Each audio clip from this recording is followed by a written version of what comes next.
প্রতিদিনের চিন্তা ও প্রার্থনা। 6 জানুয়ারি, দিনের প্রধান চিন্তা। বাহিরের জগতে যখন আমরা আনন্দের সন্ধান করি, তখন আমরা বারবার নিরাশ হই। মুখস্থ করা যায়, তব পাশে থাকি বসে, যবে ওরা ডাকে মোরে বারবার। ভাবে আমি একা, যেন নিঃসঙ্গ জীবন, কৃপা নেত্রে দেখে মোরে তাই। কত চাহে দিতে তারা, বুঝি আমি অনাথ আতুর। আমি শুধু হাসি মনে মনে। জানে কি গো তারা, কি সুধা রয়েছে এই গোপন মিলনে। উপদেশ।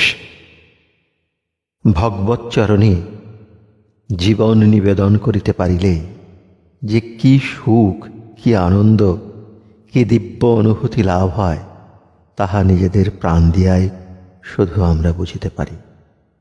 আধ্যাত্মিক জ্ঞান গভীর হইলে সত্য চোখের সামনে ভাসিয়া ওঠে। এ যে বড় দুঃখের কথা, মানুষ হৃদয়ের দুয়ার বন্ধ করিয়া নিজেকে আধ্যাত্মিক আশীর্বাদ হইতে বঞ্চিত করে। প্রার্থনা।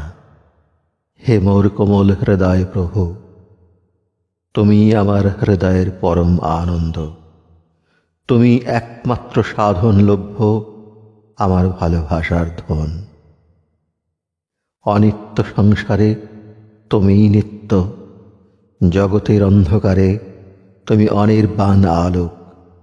আমি যেন অনুভব করিতে পারি যে তোমার বিরাট জীবন আমার এই ক্ষুদ্র জীবনের ভিতর দিয়া প্রবাহিত হইতেছে। তোমার অপরিমেয় প্রেম আমার এই সামান্য প্রেমকে শক্তিময় করিতেছে। তোমার শরণাশ্রয় আমাকে ঘিরিয়া থাকুক। তোমার শান্তি আমাকে দান করো প্রভু।